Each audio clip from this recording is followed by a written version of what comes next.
आज की इस वीडियो में हम बात करेंगे क्लास 12th की ज्योग्राफी। चैप्टर हमारा 7वां है, तृतीयक और चतुर्थ क्रियाकलाप। बच्चे, इसके इंपॉर्टेंट क्वेश्चन हम इस वीडियो में देखने वाले हैं और टर्म 2 के लिए हम यहाँ पे तैयारी कर रहे हैं।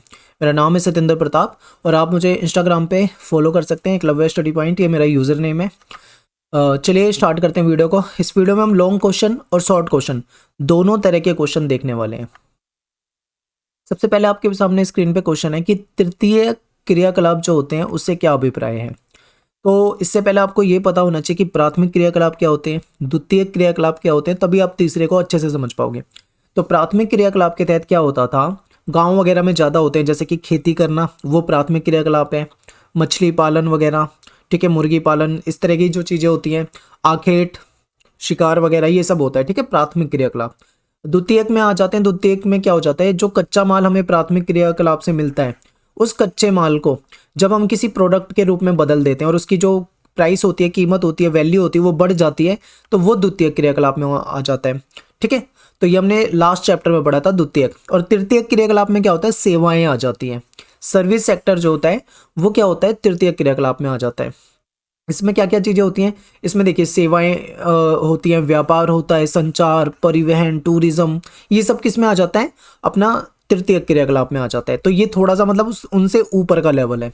इसमें जो श्रमिक होते हैं वो बहुत ही कुशल होते हैं। व्यवसायिक नज़रिए से देखें तो वो ट्रेंड होते हैं, उनको ट्रेनिंग मिली होती है, वो एक्सपर्ट होते हैं या परामर्शदाता के रूप में काम करते हैं, आप ऐसा भी देख सकते हो। तो ये तृतीय क्रियाकलाप हो जाता है। अब यहाँ पे बात कर लेते हैं कि तृतीय क्रियाकलाप जो होते हैं इसके प्रकार बताइए। तो कई प्रकार में इसको बांट सकते हैं, जैसे व्यापार और वाणिज्य भी इसी में आ जाएगा, परिवहन भी आ जाएगा, संचार भी आ जाएगा, सेवाएं भी आ जाएगा। ठीक है, तो ये जो क्वेश्चन मैंने अभी दो बताए आपको, पेपर में इनमें से क्वेश्चन नहीं आएगा क्योंकि ये बहुत ही आसान क्वेश्चन है, इस लेवल के क्वेश्चन आते नहीं, इसीलिए मैंने आपको बेसिक समझा दिया। अब जो बता रहा हूँ ना, ये क्वेश्चन आपके पेपर में आते हैं, तो यहाँ से बिल्कुल सीरियस होकर आपको वीडियो को देखना है। तो क्वेश्चन आपके सामने स्क्रीन पे है कि व्यापार और वाणिज्य किस प्रकार सेवाओं को जन्म देते हैं, आपको इसका विवरण देना है। तो देखिए, व्यापार का सबसे पहले आपको मतलब पता होना चाहिए। व्यापार के अंतर्गत क्या होता है कि कोई वस्तु होती है, उसको खरीदा या बेचा जाता है। ठीक है, वस्तु का क्रय या फिर विक्रय होता है और इसका उद्देश्य क्या होता है, व्यापार का उद्देश्य होता है लाभ कमाना। ये तो आपको पता ही होगा पहले से। अब व्यापार को हम दो तरीके से बांट सकते हैं, एक तो फुटकर और दूसरा थोक व्यापार। अब ये फुटकर क्या होता है, थोक क्या होता है, इस पे भी आपको बताने वाला हूँ आगे। अब यहाँ पे देखते हैं कि ये जो काम होता है ना व्यापार का, ज़्यादातर जो होता है ये कस्बों और नगरों में होता है, और जहाँ पे होता है उस जगह को व्यापारिक केंद्र कहते हैं। अब आप देखो, गांव वगैरह में भी ये चीज़ें बिकती हैं, तो क्या गांव में नहीं होता, वहाँ पे भी होता है, लेकिन जो ज़्यादातर ये काम जो है ये कस्बों और नगरों में ही आपको देखने को मिलेगा, क्योंकि गाँव के जो लोग होते हैं वो प्राथमिक और द्वितीय क्रियाकलापों में ज़्यादा जुड़े होते हैं। खेती वगैरह में आपने देखा होगा, तो ये चीज़ें हैं। ठीक है, अब बात कर लेते हैं विपणन केंद्र, मंडियाँ वगैरह जो होती हैं। अब देखिए, गांव में भी भाई मंडियाँ होती हैं और नगरों में भी मंडियाँ होती हैं, इनमें फ़र्क होता है। गांव की जो मंडियाँ होती हैं उसमें आपको बहुत बेहतरीन चीज़ें नहीं मिल पाती हैं। बड़े बड़े ब्रांड के जो प्रोडक्ट होते हैं वो आपको यहाँ पे अवेलेबल नहीं होते हैं। ये केवल आसपास के जो लोगों की जो डिमांड है उसको पूरा करने के लिए ये काम करते हैं। लेकिन जो नगरों की जो मंडियाँ होती हैं या जो बाज़ार होते हैं, वहाँ पे आप देखोगे तो आपको हाई लेवल की सभी चीज़ें उपलब्ध होंगी। जो भी आपको चाहिए आपको आसानी से शहर में मिल जाएगा, लेकिन गांव के बाजार में वो चीज़ें मिलनी मुश्किल हो जाती है। सभी चीज़ें गांव में उपलब्ध नहीं हो पाती हैं। तो जो ग्रामीण विपणन केंद्र, आगे इस पे भी बिल्कुल डीप डिस्कस करेंगे। ठीक है, यहाँ पे जो आपको बेसिक बता रहा हूँ ये आपको पता होना चाहिए। अब चलते हैं अगले क्वेश्चन पे।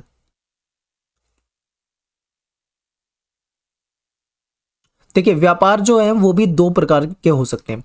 अभी हमने यहीं पे डिस्कस किया है, इसी क्वेश्चन का पार्ट है ये, थोक व्यापार और फुटकर व्यापार। अब थोक व्यापार जो है इसको क्या कैसे समझेंगे, ये देखिए, मैं आपको एक एग्जांपल देता हूँ। मान लो एक फैक्ट्री है, इस फैक्ट्री में जूते का निर्माण होता है। ठीक है, बहुत बड़े लेवल पे जूते बनाए जाते हैं। अब क्या होता है भाई, यहाँ पे बनाए जाते हैं बहुत बड़ी संख्या में, हजारों लाखों पीस बनते होंगे, ठीक है, रोज के। अब ये जो फैक्ट्री वाले हैं ये कहाँ पे बेचेंगे, क्या ये घर घर जाके बेचेंगे, गली गली जाके बेचेंगे, दुकान में जाके बेचेंगे, पॉसिबल नहीं है इनके लिए। ये क्या करते हैं, मैन्युफैक्चर करते हैं और इसको बेच देते हैं किसी होलसेलर को। ठीक है, होलसेलर का मतलब यहाँ पे थोक व्यापारी को। ठीक है, थोक व्यापारी जो होता है वो होलसेलर होता है। अब थोक व्यापारी क्या करेगा, उस चीज को बहुत बड़ी क्वांटिटी में खरीद लेगा, मतलब बहुत बड़ी संख्या में, और फिर आगे बेच देगा छोटे छोटे व्यापारियों को, जिसको हम बोलते हैं रिटेलर। ये फुटकर व्यापारी जो होते हैं वो इनसे खरीद लेते हैं, और फिर हम जो खरीदते हैं वो इन फुटकर व्यापारियों से खरीदते हैं। ठीक है, हमारे पास जो प्रोडक्ट पहुंचता है, जो भी हम चीजें खरीदते हैं, वो फैक्ट्री से बनने के बाद पहले थोक व्यापारी के पास जाएगा, फिर दूसरे रिटेल व्यापारी के पास जाएगा, उसके बाद हो सकता है कि बीच में और कोई रिटेल व्यापारी हो, तब जाके अंत में हम किसी दुकान पे खरीद के आते हैं उसको। तो यहाँ पे धीरे धीरे उस प्रोडक्ट की कॉस्ट जो है वो बढ़ती जाती है, यानी कि यहाँ पे जो होलसेलर होते हैं वो कम प्राइस में खरीदते हैं, लेकिन हम जो खरीदते हैं वो ज़्यादा प्राइस में खरीदते हैं। समझ रहे हो ना, ये फर्क होता है। तो यही आपको यहाँ पे बताया जा रहा है। तो देखते हैं थोक व्यापार।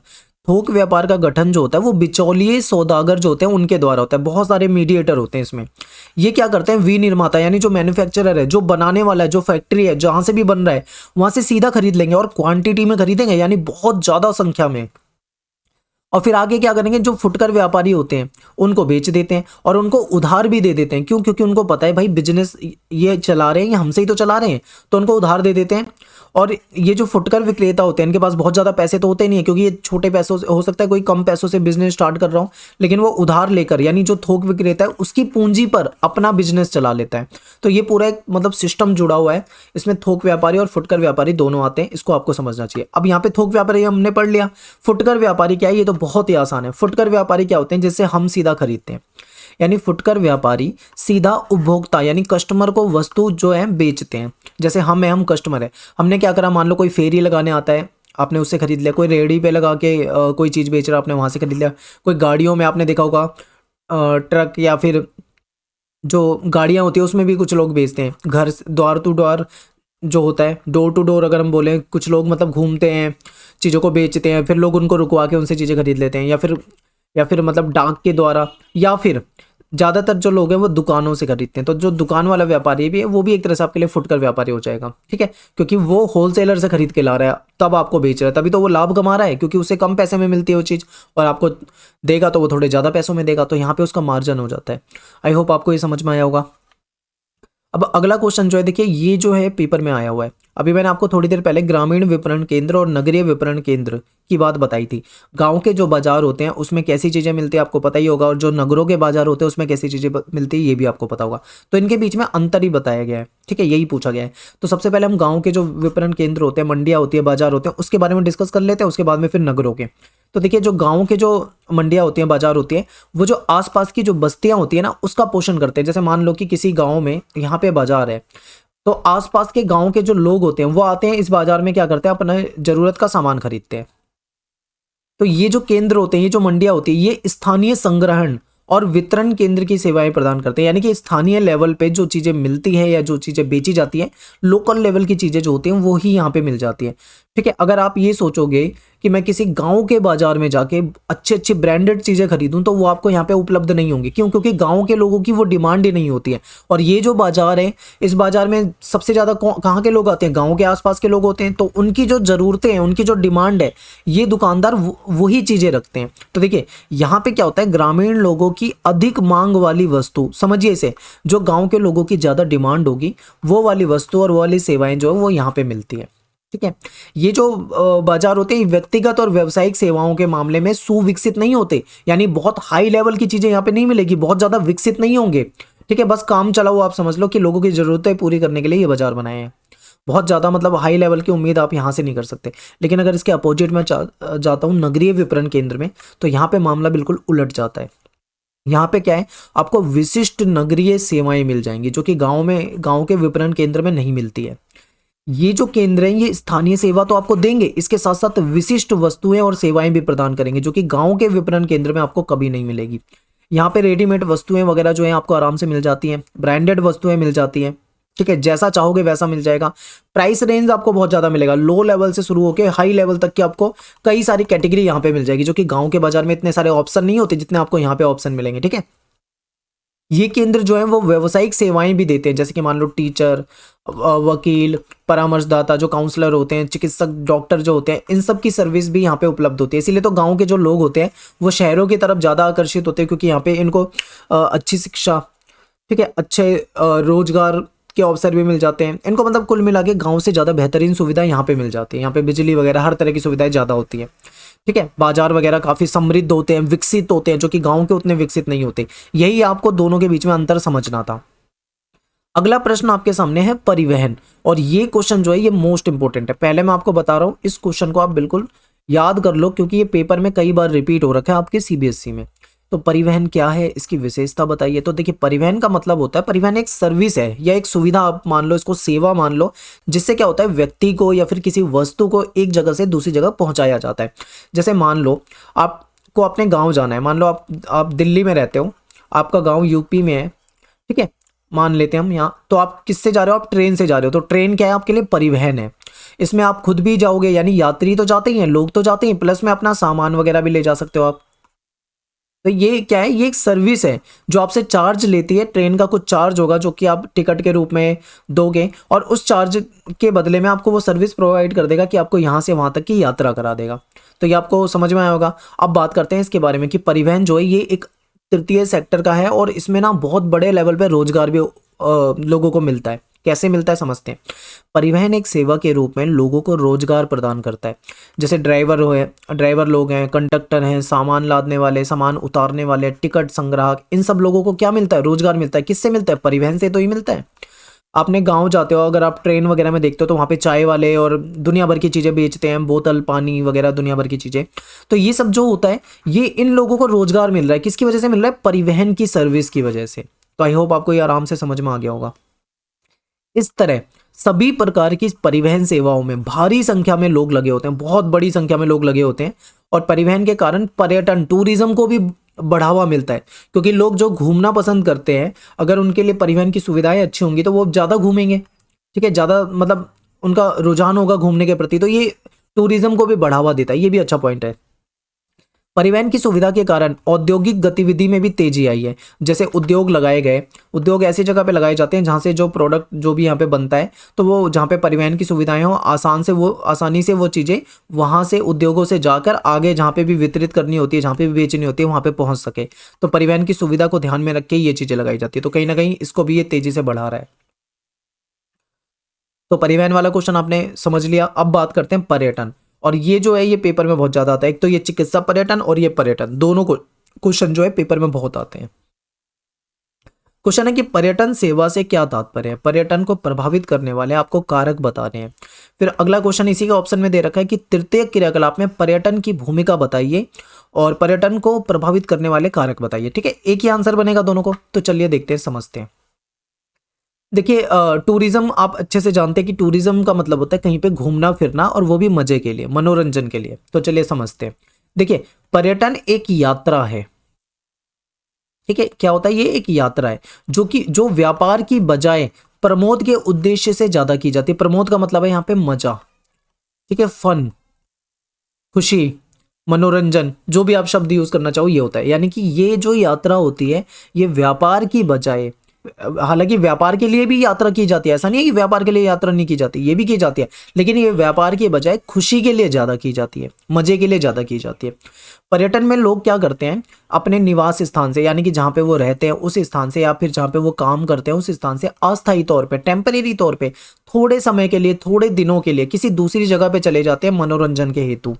जैसे मान लो कि कोई कंपनी है, उसमें बहुत सारे जो वर्कर हैं वो काम करते हैं, उनकी छुट्टी हो गई 5 दिन की। मान लो कंपनी को 5 दिन की कंपनी ने छुट्टी दे दी, तो ऐसे में वो लोग सोचेंगे यार हम पूरे साल तो काम करते हैं, अब हमें जो टाइम मिला है क्यों ना हम कहीं घूमने चले जाएं। तो घूमने का प्लान बना लेते हैं। तो लोग ऐसे घूमते हैं, कोई पहाड़ी क्षेत्र में घूमना पसंद करता है, कोई झील नदी वगैरह ऐसी जगह पे जाना पसंद करता है, कोई धार्मिक जगह पे जाना पसंद करता है।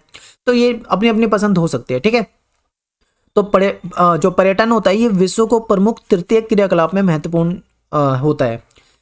यानी कि दुनिया में देखें तो जो तृतीय क्रियाकलाप है इसमें सबसे महत्वपूर्ण स्थान पर्यटन का आता है, क्योंकि इससे बहुत बड़ा रेवेन्यू, बहुत बड़ा मतलब जो पैसे हैं वो जनरेट हो जाते हैं, जो कि सरकार को और इन लोगों को जिनको रोजगार मिला है उनको मिल जाते हैं।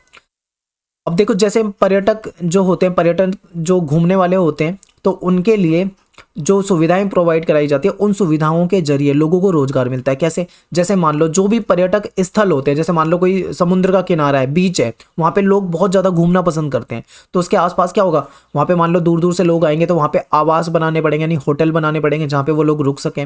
वहाँ पे खाने पीने की जो व्यवस्था है वो करनी पड़ेगी, वहाँ पे रेस्टोरेंट ढाबे वगैरह खोलने पड़ेंगे। परिवहन की वहाँ पे सुविधाएं होंगी, तभी तो लोग आसानी से आ जा सकेंगे।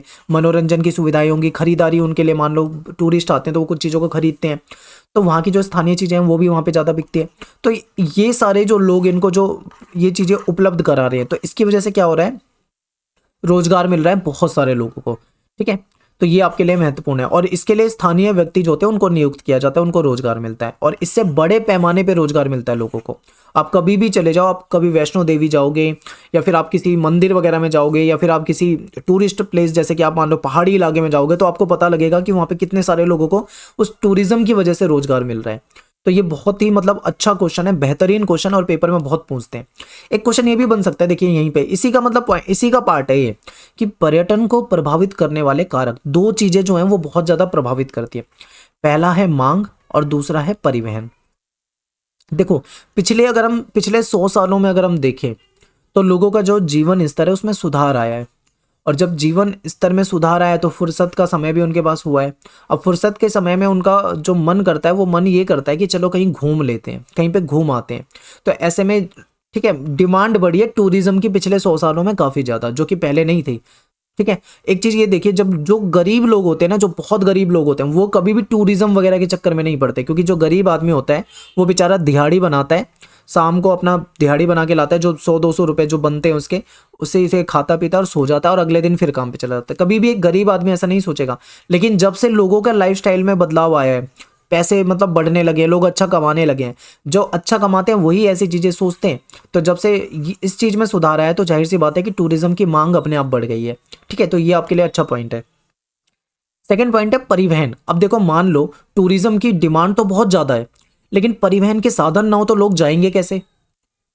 ठीक है, तो जहां पे भी टूरिज्म टूरिस्ट प्लेस होते हैं, जैसे मान लो कोई भी घूमने की जगह है, मान लो कोई बहुत प्रसिद्ध मंदिर है, तो वहां पे टूरिज्म की सुविधाएं होंगी, जैसे ट्रेन वहां पे जाती होगी, ट्रेन नहीं जाती होगी तो वहां पे बस जो होती हैं, बसों की सुविधाएं होंगी, नहीं तो फिर वहां पे प्लेन वगैरह या लोकल जो भी सर्विसेज होंगी, वो सुविधाएं जरूर उपलब्ध कराई जाती है, ताकि वहां पे क्या हो सके, लोग आराम से जा सके। तो ये पॉइंट हो जाएगा, इसको और डीप समझते हैं। देखिए, परिवहन सुविधाओं में सुधार जब से सुधार हुआ है, तो पर्यटन की मांग जो है अपने आप बढ़ गई है। अब क्या है, पहले सड़कें अच्छी नहीं होती थी, लेकिन अब जब बेहतर सड़कें जब से हुई हैं, तब से लोग अपनी कार से भी यात्रा करना अच्छा समझते हैं, या मतलब लोग ना अपनी कारों से भी चले जाते हैं यात्रा के लिए। तो ये परिवहन एक अच्छा पॉइंट हो जाएगा। ठीक है, और हाल के वर्षों में जो वायु परिवहन है, जो एरोप्लेन वगैरह होते हैं, उसमें भी काफ़ी विस्तार हुआ है, जिसकी वजह से पर्यटन बढ़ा है। तो ये पॉइंट भी हो जाएगा। ठीक है, तो ये दोनों पॉइंट आपको यहाँ पे याद रखना है। अब चलते हैं इसके कारक पे, कि कौन से पर्यटन को प्रभावित करने वाले महत्वपूर्ण कारक हैं।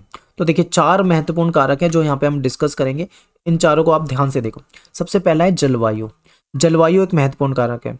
लोग हमें जो ठंडे प्रदेश में जो लोग रहते हैं, वो हमेशा कैसी जगह पे जाना पसंद करेंगे, जहाँ पे उष्ण हो, जहाँ पे थोड़ी गर्मी हो, जहाँ पे धूप वाला मौसम हो, ऐसी जगह पे जाने की अपेक्षा करते हैं।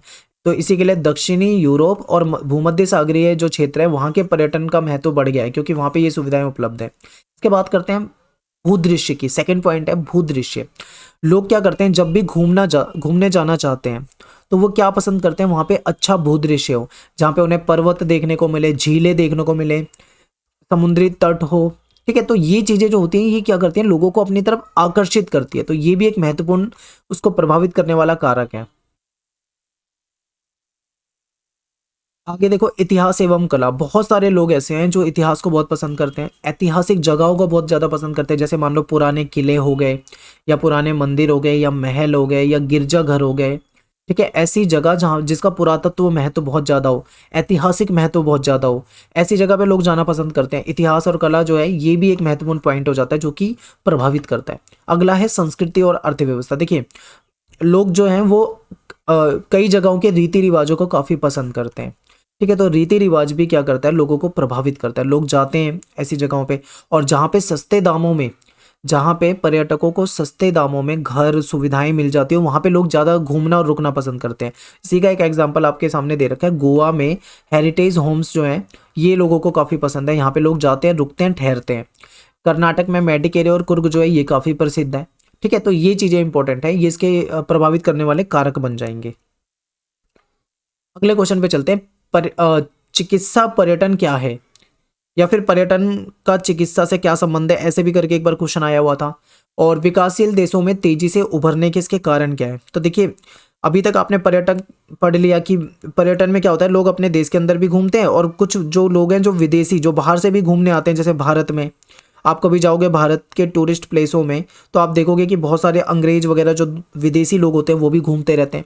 तो इसी तरीके से एक पर्यटक कुछ ये भी हैं जो इलाज के पर्पज़ से भी किसी जगह पे आ जाते हैं। यानी कि जैसे मान लो कोई विकसित देश है, वहाँ पे बहुत अच्छी सुविधाएं हैं, लेकिन वहाँ पे जो इलाज कराना होगा, चिकित्सा जो होगी वो महंगी होती है। ठीक है, और अगर वही विकसित देश के लोग किसी विकासशील देश में चले जाएं, भारत जैसे देश में, तो वहाँ पे उनको चिकित्सा मिल तो जाएगी और अच्छी क्वालिटी की चिकित्सा भी उनको क्या मिल जाएगी, सस्ते दामों पे मिल जाएगी। यानी जो चीज़ वो अपने देश में कराएंगे उनको महंगा पड़ेगा, तो यहाँ पे आके वो सस्ता पड़ता। तो कई लोग क्या करते हैं, विकासशील देशों में जाके अपना चिकित्सा के पर्पज से जाते हैं।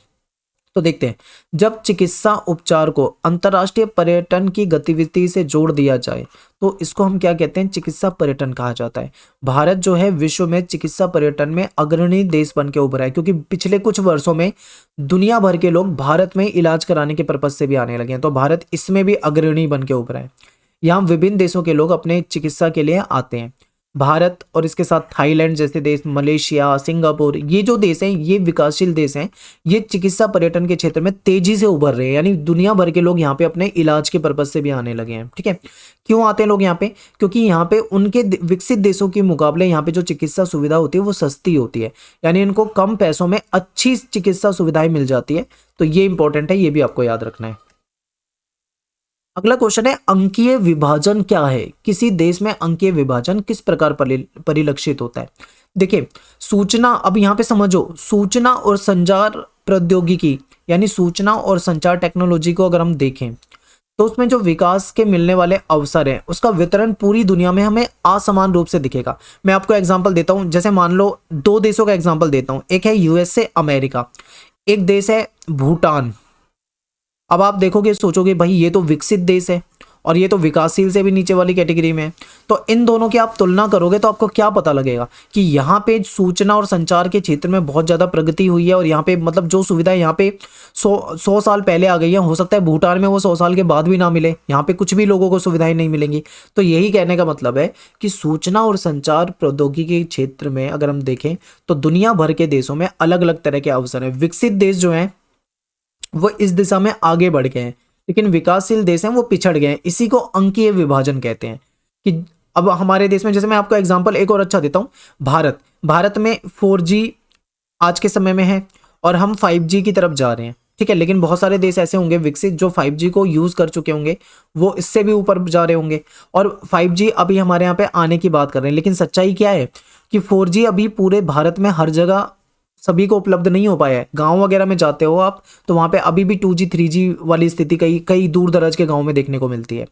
तो यहाँ पे ये भी पता लग जाता है कि दुनिया के देशों में ये अंतर नहीं है, बल्कि किसी एक देश के अंदर राज्यों में भी ये अंतर देखने को मिल जाता है। ठीक है, तो देखिए, अंकीय विभाजन, तो देशों के भीतर अंकीय विभाजन। अब देखिए, मान लीजिए भारत जैसा कोई देश है, भारत का एग्जाम्पल ले लेते हैं, एक बहुत विशाल देश है। तो यहाँ पे अगर हम बात करें शहरों की, जैसे दिल्ली है, यहाँ पे सुविधाएं मिल जाएगी, बेंगलोर जैसे शहर है यहाँ सुविधाएं मिल जाएगी। लेकिन क्या बिहार के दूर दराज के गांव में भी वो सुविधा मिलेगी, टेक्नोलॉजी का उतना विकास मिलेगा? नहीं मिलेगा। यही अंकीय विभाजन होता है। तो देशों के भीतर भी अंकीय विभाजन दिखाई देता है। एग्जाम्पल के लिए आपको दे रखा है, भारत और रूस के अलग अलग भागों में इस प्रौद्योगिकी के विकास में बहुत ज़्यादा अंतर देखने को मिलता है। देश के जो बड़े बड़े नगर होते हैं, जो महानगर होते हैं, वो सूचना और संचार के क्षेत्र में वहाँ पे सुविधाएं, बेहतरीन सुविधाएं उपलब्ध होती है। लेकिन जो गांव होते हैं, दुर्गम क्षेत्र होते हैं, वहाँ पे वो सुविधाएं उपलब्ध नहीं होती। इसी को क्या बोलते हैं हम? अंकीय विभाजन बोलते हैं। अब बात करते हैं आगे, चतुर्थ सेवा से क्या अभिप्राय है। ठीक है, और अगला इसी का ऑप्शन में दे रखा है कि चतुर्थक सेवाओं को ज्ञानोन्मुख सेक्टर क्यों कहा जाता है। तो देखिए, चतुर्थक सेवाओं के अंतर्गत कर्मचारियों की विशिष्ट ज्ञान का उपयोग किया जाता है। ठीक है। इसमें जो काम करने वाले लोग होते हैं वो विशिष्ट ज्ञान वाले लोग होते हैं, ट्रेंड लोग होते हैं, एक्सपर्ट लोग होते हैं, प्रशिक्षित लोग होते हैं। ठीक है, इसीलिए इसको ज्ञानोन्मुख सेक्टर भी कहा जाता है।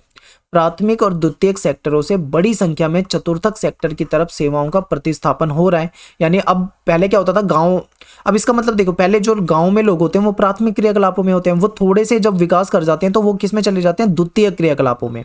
फिर वो और विकास कर जाते हैं तो वो तृतीय क्रियाकलापों में चले जाते हैं, और विकास कर जाते हैं तो चतुर्थक। इस तरीके से मतलब जैसे जैसे विकसित होती जाती है अर्थव्यवस्था, वैसे वैसे लोग जो है इन क्रियाकलापों की तरफ बढ़ते जाते हैं।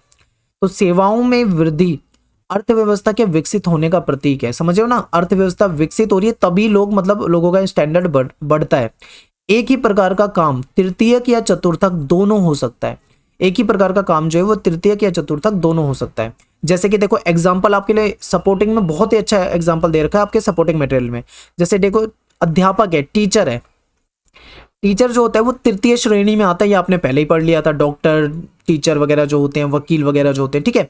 लेकिन मान लो कोई टीचर, अध्यापक जो है, कोई टीचर जो है वो नवीन शिक्षण पद्धति, जो लेटेस्ट जो शिक्षण पद्धति है उसके काम में संलग्न होकर किसी प्रकार का कोई आविष्कार कर दे तो वो चतुर्थक में शामिल हो जाएगा।